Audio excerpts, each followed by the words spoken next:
Shalom Bapak Ibu Saudara, kita melanjutkan lagi tema kita, Aku menjadikan segala sesuatu baru.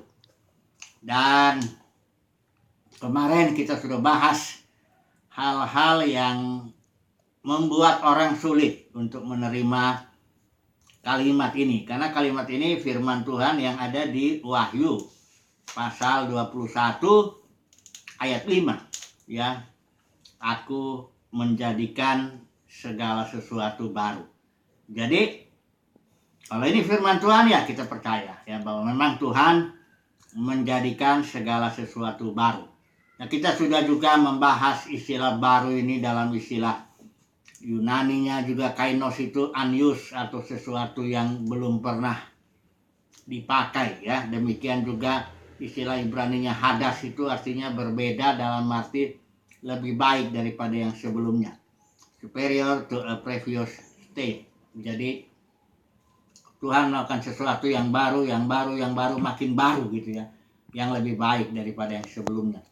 Kita sudah tahu juga dalam Ratapan pasal 3 bahwa kasih setia Tuhan itu selalu baru tiap pagi. Baru di situ hadas artinya lebih baik daripada yang sebelumnya. Jadi kalau hari ini baru dalam arti belum pernah terjadi, belum anius ya, belum pernah ada.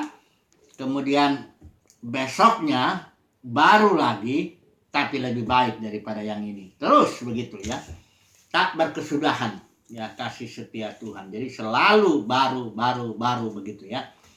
Kita harus terima ini ya. Hanya masalahnya baru itu bukan berarti enak atau baik menurut kita. Nah, ini yang perlu kita pahami ya. Ia ajaib dalam keputusan dan agung dalam kebijaksanaan. Artinya kadang-kadang baru menurut Tuhan yang Tuhan lakukan itu, tapi bagi kita menyakitkan ya. Contoh ya, misalnya jadilah kita seperti Ayub misalnya.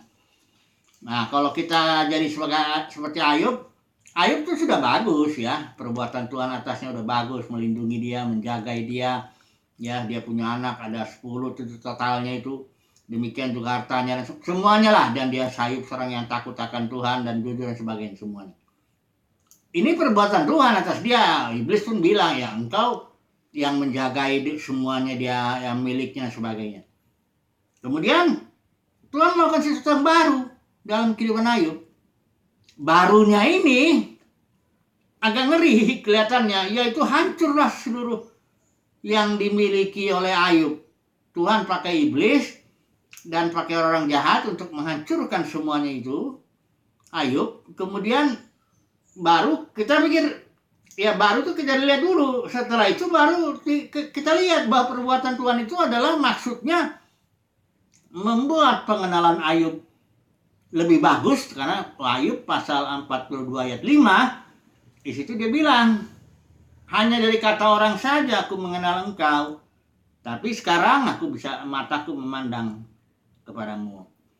Jadi maksud Tuhan perbuatannya yang baru itu membuat Ayub semakin mengenal Tuhan, dan kemudian juga dipulihkan 2 kali lipat, lebih baru ya, enggak 1 kali lipat dikembalikannya, 2 kali. Karena prinsipnya baru progresif ya, makin baru yang berbeda, yang lebih bagus dari yang sebelumnya. Nah, persoalannya juga kesulitan seseorang itu menerima perbuatan Tuhan yang baru ini adalah karena konsepnya yang udah kita bahas kemarin, dualisme. Dualisme itu konsep dari agama kafir di Iran itu, Zoroaster, yang menganggap itu pokoknya terang satu sumber sendiri, gelap sumber sendiri, baik sumbernya sendiri, jahat sendiri. Bertarunglah dalam alam semesta ini. Ya, jadi seperti ada 2 Tuhan. Ya. Ada Tuhan yang baik, yaitu dia yang baik ya. Ada Tuhan yang gelap, yang jahat, yang bikin jahat.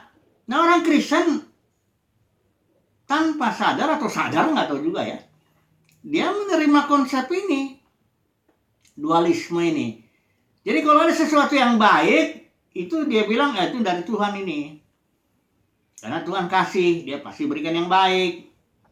Ya, terus kalau ada nanti malapetaka, ada bencana, ada kematian, ada macam-macam lah yang nggak baik. Ah, ini pasti iblis katanya. Jadi dualisme sama aja.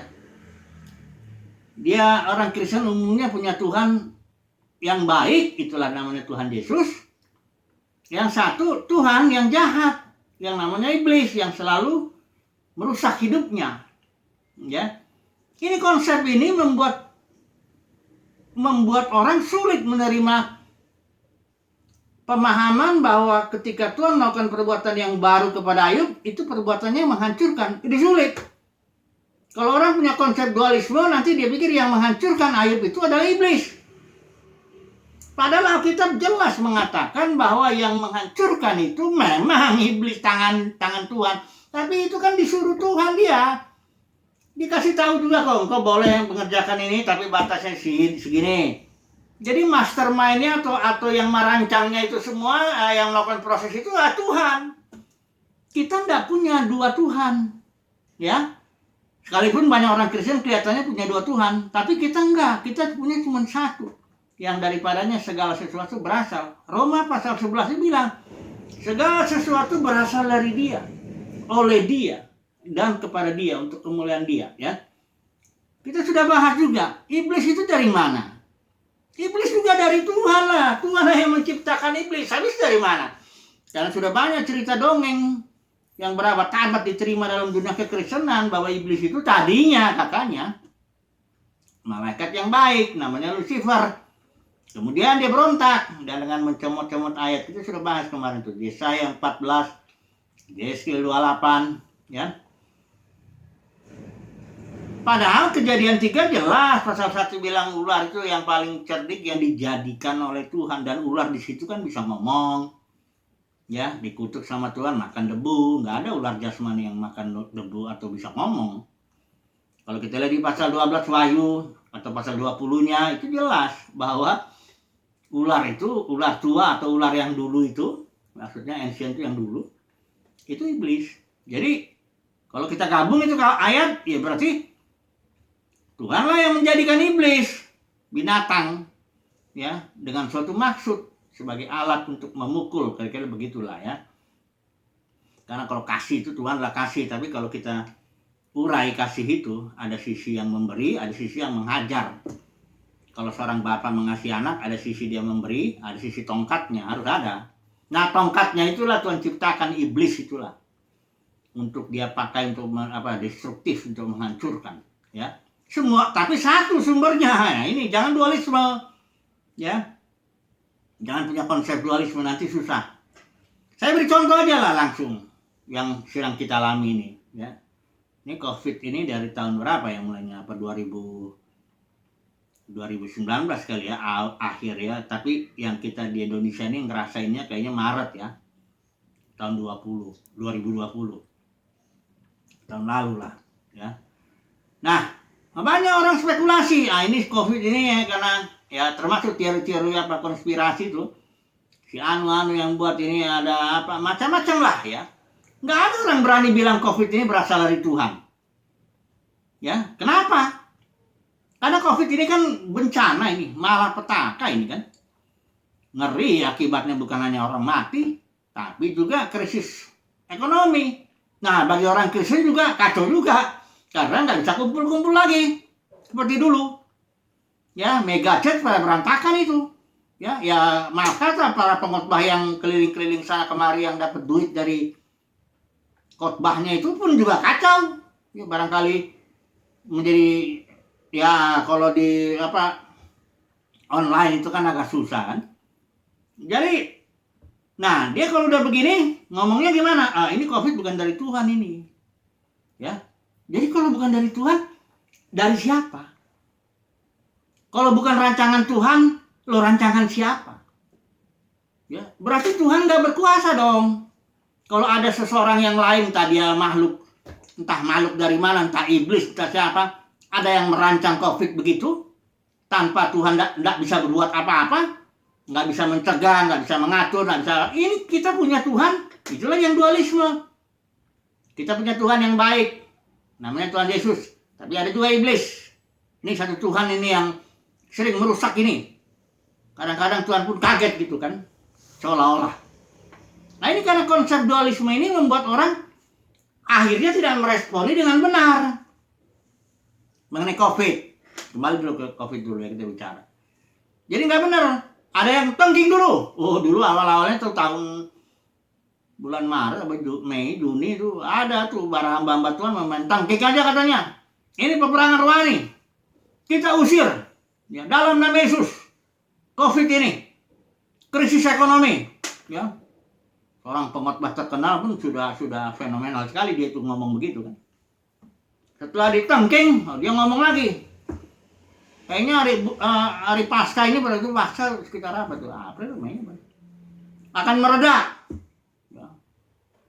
Kayak nubuat-nubuat begitu. Toh nggak mereda COVID-nya. Kalau gitu sekarang ada ayatnya lagi, kita bersembunyi. Orang benar kalau ada malapetaka bersembunyi. Nah sekarang dia sembunyi. Ini konyol ya menurut saya ya. Respon yang kayak gini konyol. Kenapa konyol? Ya karena konsepnya itu dualisme itu. Kalau datang malapetaka, itu berarti dari setan. Kalau dapat mobil, apalah berkat-berkat dari Tuhan. Padahal ini udah saya bacain tuh ayatnya tuh. Di Yesaya 45 ayat 6 sampai 7 maupun Amos 3 ayat 6. Kalau terjadi malapetaka ya Tuhan yang bikin. Akulah yang menciptakan nasib mujur, nasib malang. Aku menciptakan terang dan gelap, kata Tuhan. Akulah. Gak ada yang lain, kata Tuhan. Kita harus punya konsep Tuhan satu. Ya. Dia yang melakukan segalanya dengan suatu maksud. Hanya kadang-kadang maksudnya ini memang tidak mudah dipahami bagi orang-orang. Ya ajaib memang dalam keputusan agung, dalam kebijaksanaan. Kadang-kadang keputusan, misalnya COVID, saya sangat yakin itu keputusan dari Tuhan. Soal pelaksananya barangkali entah setan, entah apa pelaksana itu kan hanya pelaksana aja, budak aja. Iblis itu budaknya Tuhan itu. Nggak usahlah takut sama dia. Nggak bisa dia cabut satu rambut dari rambut kita, nggak bisa dicabut sama setan kalau nggak Tuhan izinkan. Jadi Tuhanlah segalanya yang mengatur segalanya hidup ini, alam semesta ini. COVID jelas dari Tuhan lah.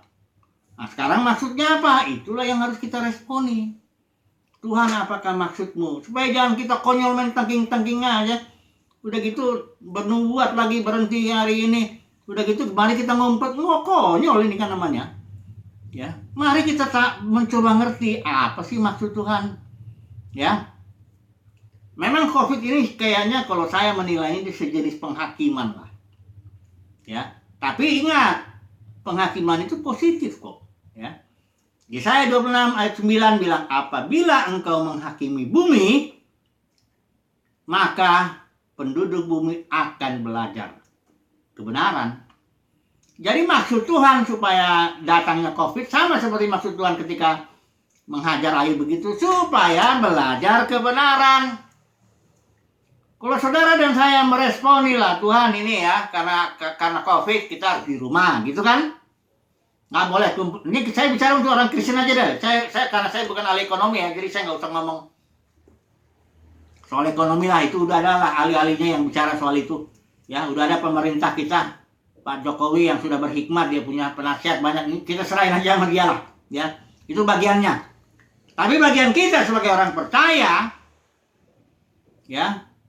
Kita mikirnya gini, kenapa ya saya jadi harus di rumah, kami semuanya, kenapa ya sekarang gedung-gedung tempat ibadah nggak boleh dipakai, mikir.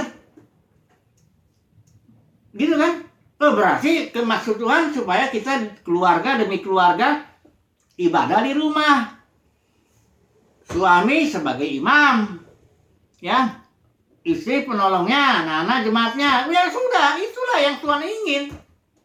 Ya boleh sekali-sekali pakai online, ya. Mau seminar, mau zoominar, mau apa kek.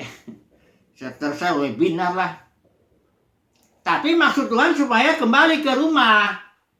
Karena gereja mula-mula juga di rumah ibadahnya. Bukan di gedung-gedung 200 tahun.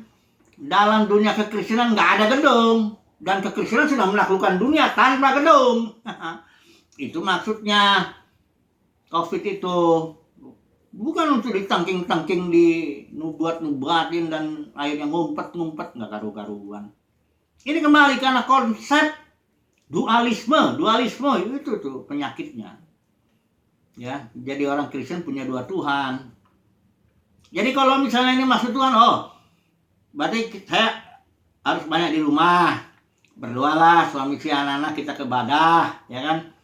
Dan yang maaf ini ya, yang khotbahnya hanya jual-jual khotbah itu, yang dapat duit dari khotbah ya bertobatlah gitu.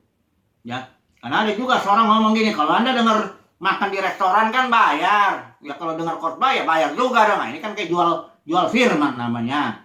Dengan COVID kan dipukul juga itu, ya.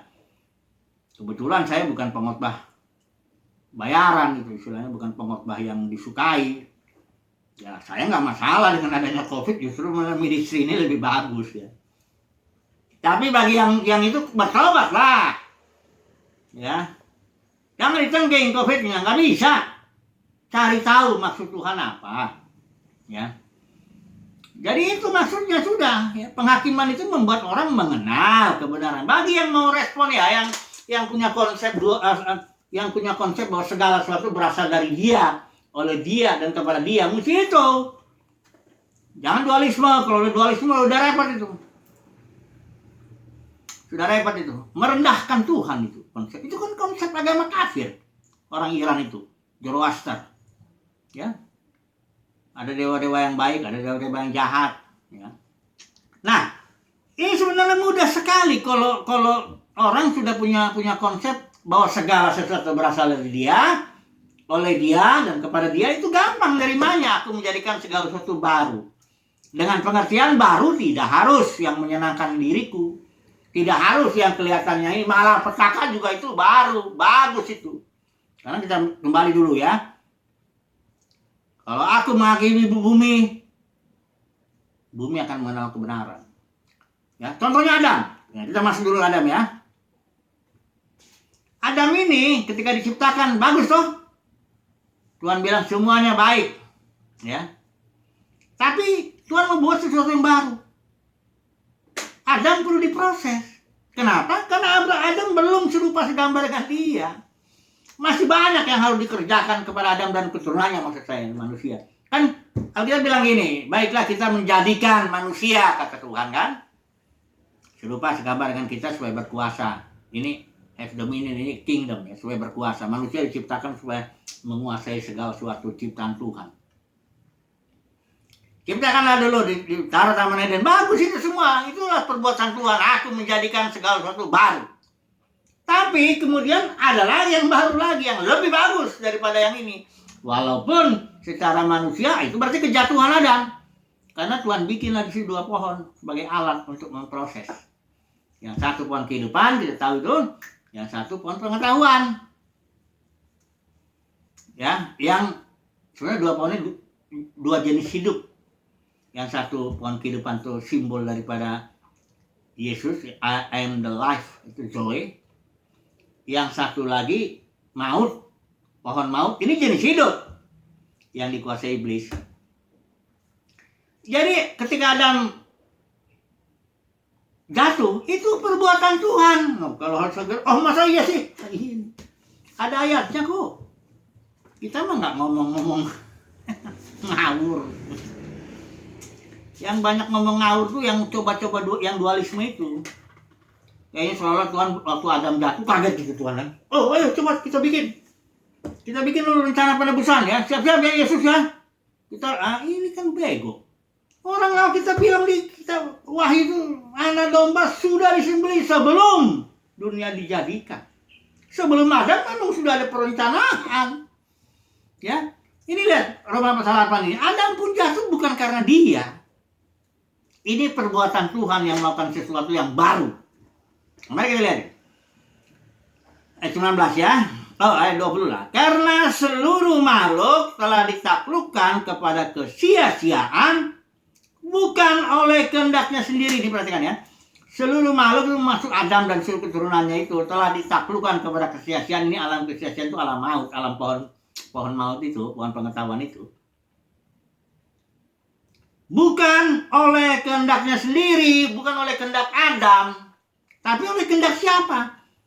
Tetapi oleh kehendak Dia. Jadi Bapa di sorga itulah yang berkehendak supaya Adam jatuh, diproses, ya. Tapi perhatikan, tetap maksud Tuhan baik, ya. Tetapi dalam pengharapan karena makhluk itu sendiri juga akan dimerdekakan dari perbudakan kebinasaan dan masuk ke dalam kemerdekaan kemuliaan anak-anak Allah. Jadi maksudnya jatuh itu perbuatan Tuhan yang baru. Walaupun kadang-kadang loh kok jatuh, ya. Membuat kita jadi menderita semuanya. Kematian lah, penyakit lah, macam-macam. Tapi itu perbuatan Tuhan, ya emang ajaib dalam keputusan, agung dalam kebijaksanaan. Jadi kita responilah sebagai makhluk keturunan Adam ini. Ya jangan melawan kehidupan ini. Memang begitulah di alam maut ini. Ya, di dunia ini katakanlah begitu, ya.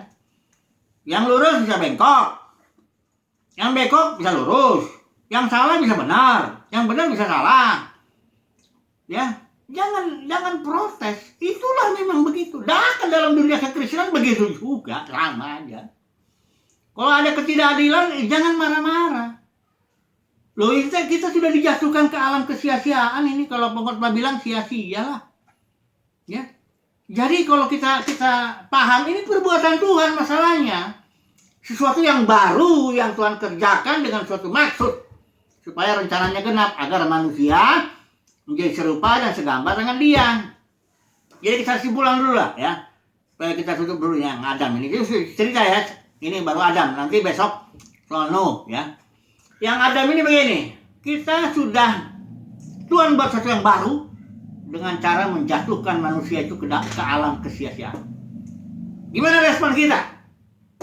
Jangan protes dengan kehidupan ini. Namanya juga alam kesia-siaan, termasuk dunia kekristenan sudah jatuh juga. Kalau ada ketidakadilan, jangan ngamuk-ngamuk. Jangan bersungut-sungut. Ya. Kalau ada yang begini, udahlah, memang begitulah dia alam kesia-siaan ini. Mari kita belajar, tetap beribadah, tetap bersyukur gitu loh. Ini baru dia kita sadar yang melakukan ini adalah Bapa di sorga. Ini adalah rancangan Bapa untuk menjatuhkan seluruh makhluk ke dalam alam kesia-siaan. Karena nanti ada Yesus datang memberikan hidup dan sebagainya ke depan. Masih ada. Nah inilah kesimpulannya untuk saat ini. Jangan bersungut-sungut terhadap kehidupan ini. Jangan melawan. Kalau ada ketidakadilan, ya udah begitulah. Termasuk dalam dunia kekristenan. Oh, kadang-kadang ketidakadilannya ngeri juga. Ada orang merintis sesuatu dari nol. Ya. Semuanya merintis. Begitu membangun, ngasih uang semuanya. Tapi begitu milik, ya, oh ya udah milik pemimpinnya. Ya kalau dia mau keluar, ya keluar dari situ. Ya, kalau di perusahaan kan kalau ada namanya bangun bersama-sama ada sahamnya kan. Sekian persen kamu, sekian persen. Kalau ini dalam dunia kekristenan nggak bisa, dalam dunia kekristenan bisa enggak. Ya kalau mau di sini boleh. Jadi pengerjaku. Tapi kalau mau keluar ya keluar aja. Jangan marah terhadap kehidupan ini. Saya mengalaminya juga. Belajar ya, itulah keadaannya. Dunia kesia-siaan itu ya begitu. Ya tapi nanti ada penghakiman, ya. Ada yang ditabur orang, ya itu juga yang akan dituainya. Kadang-kadang penghakimannya itu kayak COVID di sini langsung. Ya, langsung itu. Jadi makanya belajarlah kita. Ya, kesimpulannya jangan melawan kehidupan, tapi usahakan ngerti apa maksud Tuhan. Supaya kita mengalirlah dengan enak lah menjalani kehidupan ini. Puji Tuhan, haleluya, amin.